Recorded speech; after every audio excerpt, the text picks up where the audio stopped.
So hello everybody and welcome back to my channel. My name is Lydia Rose and I am in recovery from an eating disorder. So it's the 27th of November, so we've got about a month to go until Christmas, and I put a little thing on my Instagram to kind of be like, do you get stressed at Christmas? Because personally, Christmas is this lovely time of year. For me personally, I'm with my family, there's not really any problems. In my family, I'm very, very lucky. I try and enjoy it, and it's this idyllic time of year.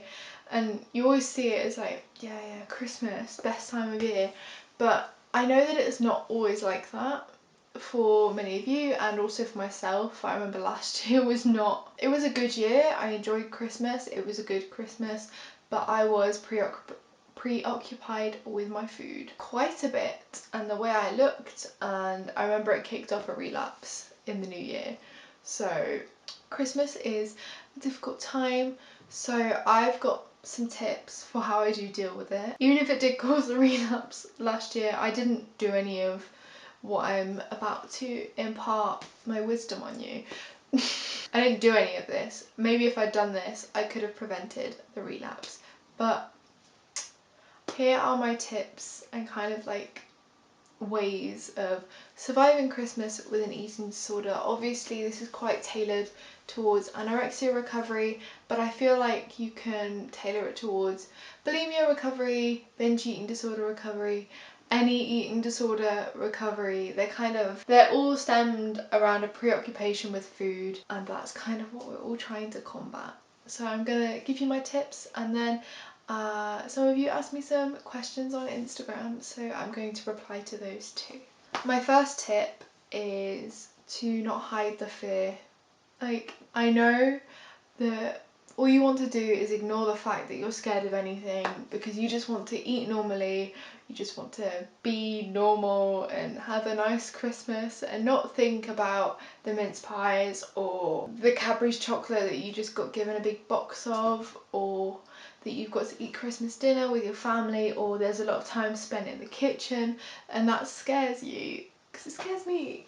It's not a vibe. What I'm trying to say is, don't wear a mask. Use the people around you for support if you are lucky enough to have it, and be honest with yourself first and foremost. Yeah, Christmas is a difficult time of year, and that it doesn't have to be the most difficult time of year forever. It can get easier. I'm praying it gets easier, but that Christmas does cause stress, that it is a holiday, a time of year centered around food and kind of sleeping and napping and not doing much work and not being productive, and that can be really difficult, and I understand you. And there's a lot of food around, so for those of you who struggle with binging, which it is part of my anorexia. It's such a weird thing. I guess having that massive quantity of food around can really set that off, and you need to be honest that it has the power to do that. You need to be honest with yourself that this time of year has the power to set you off, and that when you acknowledge it's there, it's easier to combat. If you just pretend it's not there, it's gonna sneak up on you. If you turn your back, it's gonna sneak up on you and drag you down. Whereas if you face it head on, it's much easier to fight. So my second tip kind of goes with the first one, and it is to point out your triggers beforehand. You know what they are. You live with whatever you're living with for long enough. You know what's gonna set you off. There are certain things that just will. So for me personally, it's comments about the way I look, what I'm eating, how much I'm eating. I just don't want anyone to mention it, even if it's like, oh, that's not really enough, or oh, that's a lot, oh wow, you're eating, or oh, you've done this. I just don't want any attention brought to myself. I know that those comments wouldn't be made if it wasn't Christmas, and it's because it's Christmas that these comments are made, because no one's trying to be malicious, they just set me off. So maybe make a list of anything that's going to trigger you over Christmas. So for example, it could be comments from other people, bloating if you eat the whole Christmas dinner, or the massive quantity of food around is going to make you want to go into a binge, or being sedentary, so not really moving around a lot, not going on a run, not doing this, not doing that, or the lack of structure is a big one for me. Just not having any structure to my day and not being able to decide when things happen and micromanage everything to the smallest minute detail can be quite difficult. Again, this goes with my last tip, is that if you ignore these triggers, they're going to trigger you, whereas if you face them head on and you know that they exist and you acknowledge their presence, you kind of take the power away from them to an extent. Yes, they're still there. Yes, they still have the power to set you off on a downward spiral. However, it's easier to deal with and cope with if you have pointed them out beforehand. And now we segue into my third one. So my third tip, little segue, is to plan ahead. This kind of sounds counterproductive. I don't mean plan ahead as in count all the calories of everything you're going to eat for the whole entire day, and that if you eat over that then you're a failure and la la la la la. I don't mean plan it eating disorder way. I mean get in a good headspace and plan ahead. So point out your triggers, but at the same time as pointing out your triggers and writing them down, maybe write out how you can combat them. So it may be that you have a recurring thought like, my eating disorder is not valid because I'm not underweight enough, and that if I eat this then people are going to think that I'm not sick, and then that invalidates it even more and makes it even worse. Then write down, the weight doesn't define you, what people think doesn't define you. You know what's going on in your head, no one else does. So writing down kind of ways to combat whatever your eating disorder might be using against you. It's also good to plan out some coping mechanisms. That's journaling, meditation, yoga, plan to go on a walk with a family member in the morning. Write a list of your coping mechanisms so that when it comes to it, you can go back to it. If that makes sense, you have it physically written down, along with your triggers and how you can combat them, so that you're kind of throwing the first punch. You get it on the ground. Work out who your allies are and have a network. So I've got my mum, I've got two very close friends that I genuinely talk to about everything, that I can speak to at school during this period, because schools start doing Christmas meals and Christmas parties and Christmas this. It's like, oh, let's just eat tons of food because it's Christmas. And like, why does someone being born mean that we need to eat loads of Christmas? I'm not really sure. But so I got my mum, I got my grandparents, I've even got my sister to an extent. I've got friends on the other end of the phone. I've got friends there in real life with me. I've got focus on the people that make you feel good, not the people that make you feel bad. And again, for planning ahead, like, be aware that those people exist, the good people, focus on that. And also, I don't know, I know that last year I kind of like found myself a safe space. When I'm up here, the world is good. I've not got to interact with anyone. I've not got to feel like I need to be the life of the party, and that was just the room that I was staying in, but it was up in the attic and it was really cute. And you just take yourself off for half an hour, 20 minutes. I would play Sims or read a book or nap, and I just kind of found this safe space. So if you have the opportunity to do that, so let's say you're expected to be in the kitchen all day, cooking, helping the family make the food, you do that, you enjoy the meal that you created because it's Christmas, and then you can just kind of take yourself off and calm yourself down.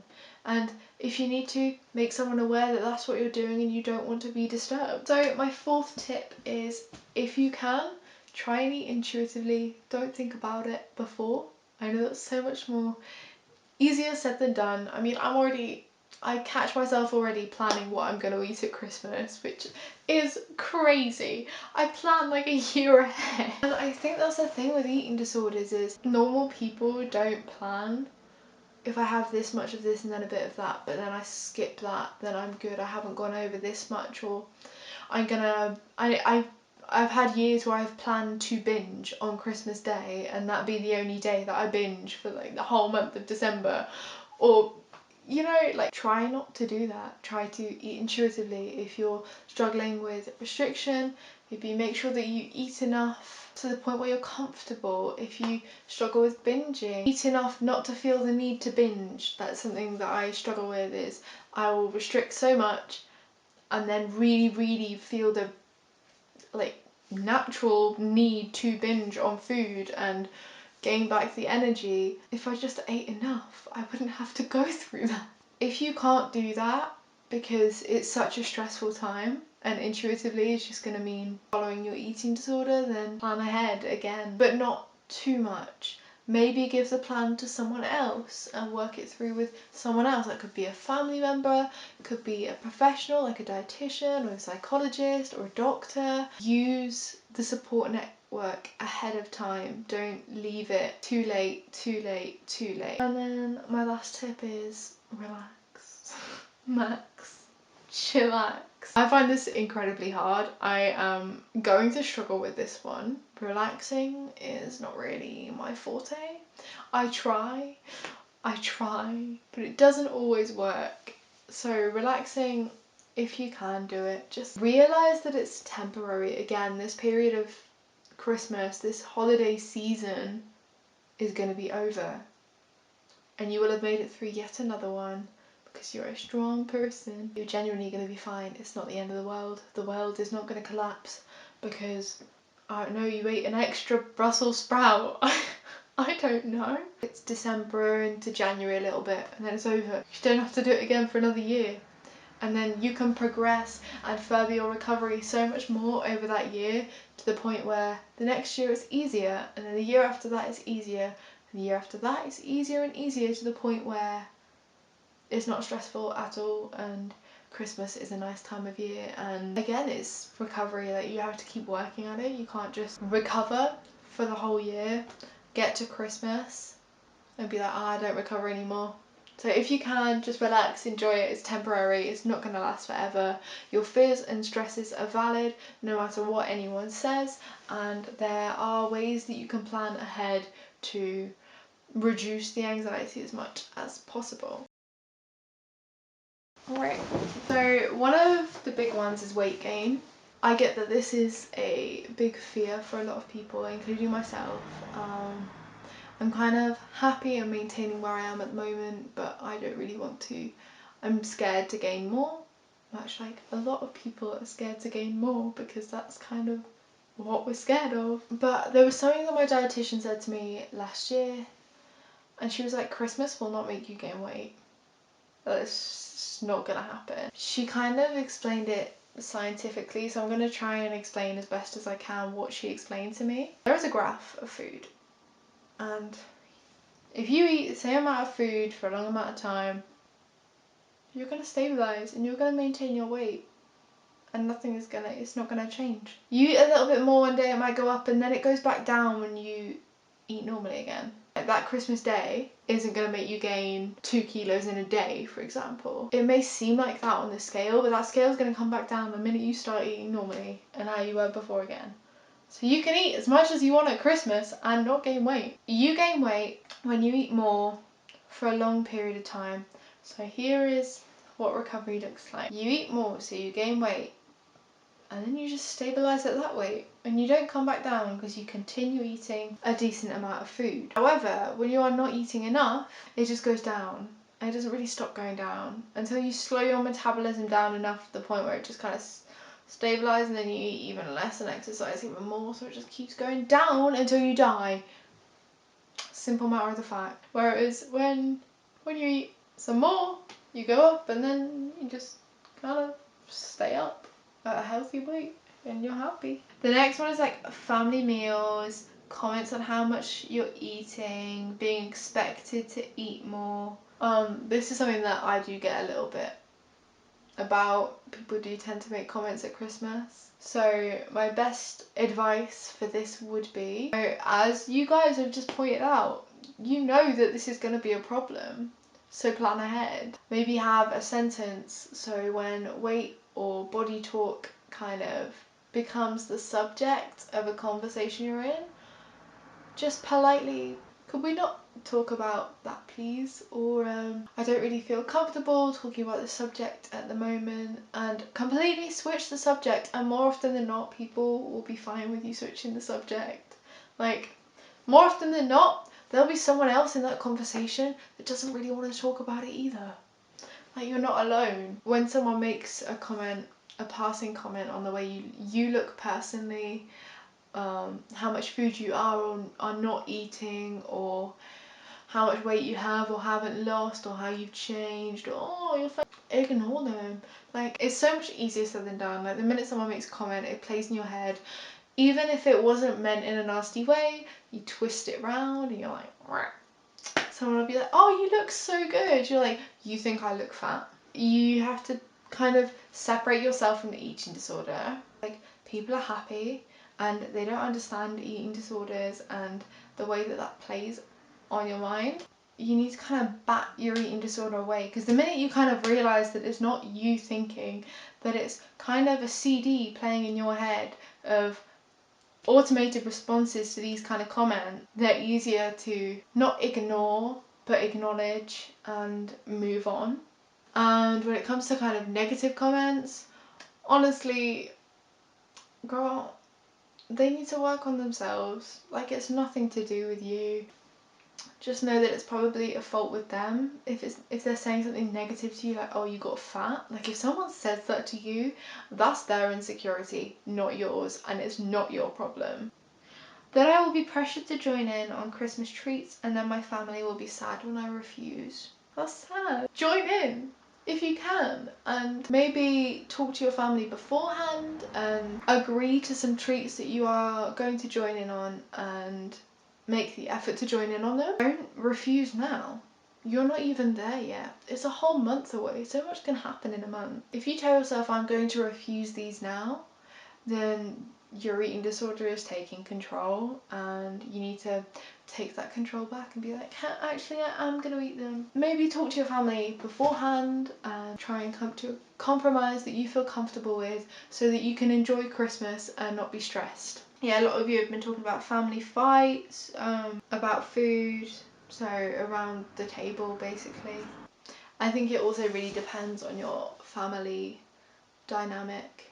If you can, speak to your family beforehand, plan ahead, work out what is best for you, so that you're fighting your eating disorder, but you're fighting it so that you're comfortable still with Christmas and it's not going to make you spiral, if that makes sense. Christmas dinner and being on a meal plan. Talk to your dietitian if that's where you got your meal plan from. Talk to your hospital and ask them, what do I do about Christmas? I want to have a Christmas dinner. If that's what you want, tell your team that that's what you want, because nothing's going to happen. You can't sit there in silence wanting things and not say anything and expect them to happen. If no one knows what you want, then what you want is not going to happen. If you're really stuck in the mindset of, I need to eat this meal plan to the T, try and speak to your team beforehand. Again, like, all I'm saying is just plan ahead, but not in a way that is restrictive. Being expected to eat more / things I'm uncomfortable with. Maybe even challenge yourself. Like, you do need a little bit of uncomfort. You need to find the balance between the uncomfortable and the comfortable, because it's Christmas and it should be an enjoyable time. Like, some of you were saying, like, that I won't be able to eat at Christmas dinner, I'm gonna refuse this. It's not you worried about these things. It's not you that can't eat Christmas dinner. It's not you that can't do this, that can't do that. It's your eating disorder. And my only and best advice for this would be the eating disorder. Do what you want to do. If you want the piece of chocolate log, have the piece of chocolate log, because it's Christmas and it's a time that you're meant to enjoy yourself. So yeah, I hope that this answered some of your worries around Christmas. My DMs are always open, so if you do need to talk even on Christmas, I'll probably be on my phone at some point and I'll try and reply if you need a listening ear. If you did like this video, please remember to like and subscribe, and I'll be back next week for another video, And yeah, thank you so much. If you're new around here, don't hesitate to hit the subscribe button. It's a very nice button. And leave a like, and I will see you next week for another video.